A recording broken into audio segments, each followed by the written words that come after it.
नमस्ते, मैं आयुष हूँ। आप दी लल्लन टॉप देख रहे हैं। चीन से निकला कोरोना वायरस 81 देशों में फैल चुका है। भारत में इसके 28 केस सामने आए हैं।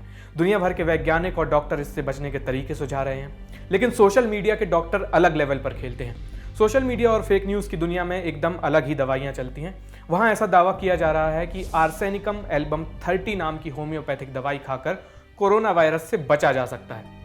सबसे ज़्यादा दुख की बात यह है कि इस झूठ की गंगोत्री स्वयं साक्षात भारत सरकार है। भारत सरकार ने 2014 में आयुष मंत्रालय का गठन किया था, इस उम्मीद के साथ कि यह मंत्रालय आयुर्वेद, योग, नेचुरोपैथी, यूनानी, सिद्ध, होम्योपैथी और सोवा रिगपा जैसी प्राचीन पद्धतियों को प्रमोट करेगा।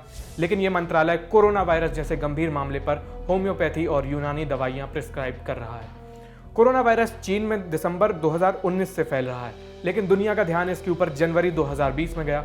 30 जनवरी को इंडिया में कोरोना वायरस का पहला केस सामने आया। इससे ठीक एक दिन पहले यानी 29 जनवरी को आयुष मंत्रालय ने इस वायरस को लेकर एक एडवाइजरी जारी की। यह एडवाइजरी PIB यानी प्रेस इंफॉर्मेशन ब्यूरो की वेबसाइट पर छपी थी। इस एडवाइजरी में यूनानी दवाइयों की एक लंबी लिस्ट छपी है, कुछ आयुर्वेदिक दवाओं के नाम भी हैं, लेकिन ये सब वायरल नहीं हुआ। वायरल हुआ एक होम्योपैथिक दवा का नाम।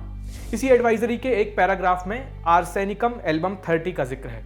इस दवा के लिए लिखा गया है, 28 जनवरी को आयुष मंत्रालय के कहने पर CCRH यानी central council for research in homeopathy की एक मीटिंग बुलाई गई और होम्योपैथी के जरिए कोरोना वायरस इन्फेक्शन से बचने के तरीकों पर चर्चा हुई। ये साइंटिफिक एडवाइजरी बोर्ड की 64वीं मीटिंग थी।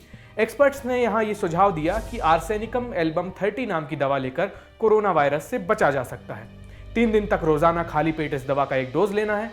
अगर फिर भी लोगों के बीच ये वायरस फैल रहा है तो 1 महीने बाद दोबारा डोज लेना है। होम्योपैथी के बारे में आप पहली लाइन पढ़ेंगे तो उसमें आपको बिलीफ या स्यूडो साइंस जैसे शब्द जरूर मिलेंगे। स्यूडो साइंस मतलब छद्म विज्ञान, मतलब जो चीजें पेश ऐसे की जाती हैं कि वो वैज्ञानिक हों लेकिन वो साइंटिफिक मेथड फॉलो नहीं करती। अब ये भी जरूरी नहीं है कि किसी ड्रग पर होम्योपैथी का टैग लग जाए तो उसके वैज्ञानिक आधार की गुंजाइश बचे ही ना। इसलिए आर्सेनिकम एल्बम 30 का वैज्ञानिक आधार तलाशा गया।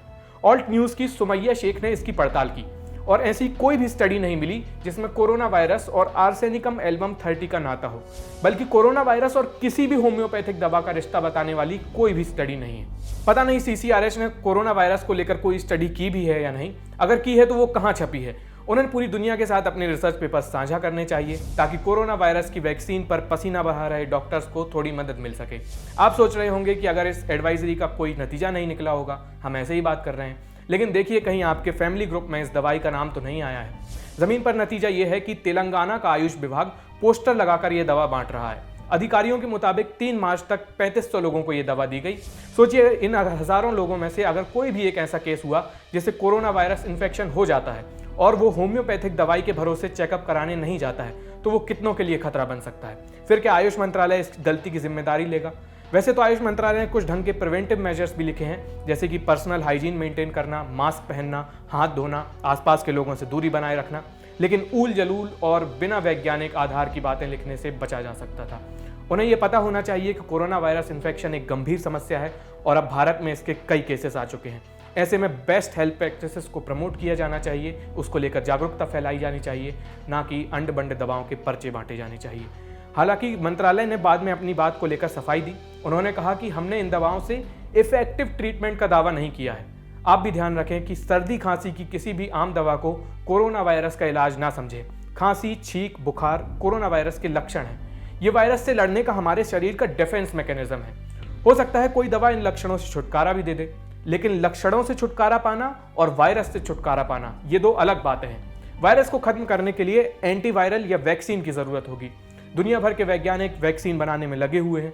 कई जगहों पर वैक्सीन के जुगाड़ू तरीके भी अपनाए जा रहे हैं, लेकिन फिलहाल कोरोना वायरस की एक कारगर वैक्सीन तैयार नहीं हुई है। तब तक सावधानी बरतना ही सबसे अच्छा तरीका है।